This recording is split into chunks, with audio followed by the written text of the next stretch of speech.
नमस्कार। जय श्री कृष्ण। मैं हूं शैलेंद्र कुमार भारद्वाज। श्रीमद् भगवद गीता में एक स्थान पर भगवान कहते हैं उनका जो ज्ञान है या जो ज्ञान उन्होंने अपने अर्जुन को दिया है या अपने किसी भक्त को दिया है वो सिर्फ भगवान श्री कृष्ण के भक्तों के बीच ही साझा किया जाए। और जो अनेक कार्यों में व्यस्त लोग हैं उनके बीच तो उस ज्ञान की चर्चा कदापि ना करी जाए। प्रभु का आशय ये इसलिए है कि कर्म के भावनाओं में बहे हुए लोग भगवान श्री कृष्ण की महिमा को उतनी गंभीरता से समझ नहीं पाएंगे और अनजाने में वो उसका तिरस्कार हो जाएगा। और जो भगवान श्री कृष्ण के भक्त हैं, प्रभु की जो मुख्य जिम्मेदारी है वो अपने भक्तों के प्रति ही रहती है। सामान्य मानवीय या सामान्य संसार तो अपने अपने कर्मों के फलों को भोगता हुआ जीवन व्यतीत करता रहता है, लेकिन जो भगवान श्री कृष्ण के भक्त हैं उनके प्रति भगवान का विशेष रुझान होता है और उनको वो किसी ना किसी माध्यम से अपने संकेत, अपनी बात पहुंचाते रहते हैं। तो ये भगवान कृष्ण की कृपा है और मेरा आपसे आग्रह है कि अगर आप भगवान श्री कृष्ण को मानते हैं, उनमें श्रद्धा रखते हैं, तभी आप आगे सुने भी और संपर्क में भी रहें। अंततः श्री बिहारी जी की बैठक आपके लिए नहीं है। अब हम बात शुरू करते हैं मैं से।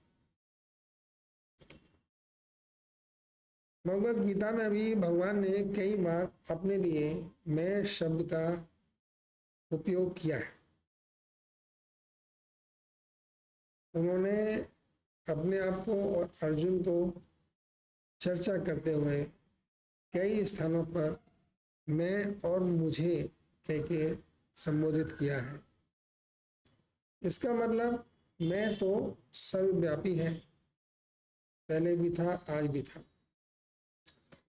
अब हम जब आगे की चर्चा करने जाते हैं तो भगवद गीता के 2-3 मुख्य बिंदुओं पर फिलहाल चर्चा करना चाहते हैं। पहले अगर हम भगवद गीता की जो भूमिका है या प्रथम अध्याय है उसमें सेनापति, दोनों तरफ के सेनापति अपने अपने लोगों का परिचय कराते हैं, अपनी सेना के विभिन्न अंगों का परिचय कराते हैं और ये उसी तरह से है जैसा आज के समय पर भी किया जाता है। जब भी कुछ लोग मिलते हैं, किसी काम को करने निकलते हैं, उस कर्म में जितने लोगों की साझेदारी होती है वो उस टीम के लीडर के साथ साझा की जाती है और पहले भी की जाती थी। इससे एक संदेश जो मुझे प्राप्त होता है वह यही है कि कुछ नहीं बदला है। जो मानव आज है, जैसा आज है वैसा ही हजारों साल पहले भी था। पहले भी रणभूमि में किसी कर्म को के निष्पादन में जितने लोग सम्मिलित होते थे वो सब एक दूसरे के बारे में जानना चाहते थे, जानते थे। आज भी ऐसा ही है। इससे ये संदेश बहुत क्लियर है कि जो जैसा आज है वैसा ही हजारों साल पहले भी था। एक बार मैंने अपने प्रभु जी से पूछा कि सर, आज के इस युग में जब चारों ओर वैज्ञानिक प्रगतियां नए नए आयाम तक पहुंच रही हैं टेक्नोलॉजी का विस्तार पूरे पृथ्वी लोक में हो चुका है, उस ऐसे परिवर्तनशील में स्थान में, वैज्ञानिक युग में आपका या आपके ज्ञान का क्या उपयोग है? प्रभु जी हमेशा जब कोई बात की जाती है इस तरह की तो मुस्कुरा देते हैं, कहते हैं भाई ये बताओ क्या बदला है, ऐसा क्या बदला है जो अभी नया है और हजारों साल पहले नहीं था। तुम जिस बदलाव की ओर इशारा कर रहे हो, इस चमक दमक की ओर, या जो भी आवागमन के साधन है या कम्युनिकेशन के साधन है, ये सब अस्थायी हैं। जिस टेक्नोलॉजी की तुम बात कर रहे हो ये निहायत ही अस्थायी है, क्योंकि तुम्हारे देखते देखते टेक्नोलॉजी में कितने परिवर्तन हो चुके हैं। जो फोन तुम्हारे यहाँ कभी उपलब्ध नहीं होते थे वो आज की डेट में हर व्यक्ति के पास फोन उपलब्ध है। तो ये जो तुम परिवर्तन की बात कर रहे हो ये हमेशा अस्थायी है। ऐसा कुछ नहीं है कि जो आज है वो कल भी रहेगा, जो कल नहीं था वो आज है, तो ऐसा कुछ नहीं है। तुम इस भ्रम में मत पड़ो। ये माया का रूप है जो निरंतर परिवर्तनशील है। जो यथार्थ है, जो सच है, जो सदा सच है, वो अपरिवर्तनीय है, वो तो कभी नहीं बदला।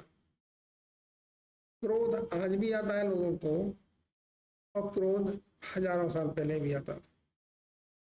मोह अभी भी है और वो पहले भी था। चाहे जितना इतिहास उठा के देख लो, हमेशा था मोह, हमेशा था क्रोध, हमेशा था ग्रीड, लालच, कब नहीं था। इसमें क्या बदलाव आया? क्या अभी आदमियों ने क्रोध पे विजय पाली है? क्या आदमियों ने अपने अहंकार पे विजय पाली है? क्या पाली है? कुछ नहीं पाई। अहंकार आज बुद्ध नहीं है जो हजारों हजार पहले था। रावण हो, कंस हो, कोई भी हो, सबके अंदर अहंकार जो उस समय था वो भी है। दूसरी बात, वो कहते हैं कि बुद्धि पर ज्यादा भरोसा करना। पहले आज के लोग भी जो हैं वो बुद्धि युक्ति संगत बातों और बुद्धि पर ज्यादा भरोसा करते हैं, पहले भी करते थे। रावण ने कह दिया कि क्या भगवान की पूजा करके, एक प्रसंग आता है ना रामचरितमानस में, जब भगवान श्री राम जो है समुद्र से कहते हैं कि मैं 3 दिन तक तुम्हारी उपासना करूंगा, तुम मुझे रास्ता दे दो जाने के लिए। तो रावण को जब पता लगता है तो रावण हंसता है, बोले उनकी इस बात से मुझे उनकी सामर्थ्य का पता लग गया।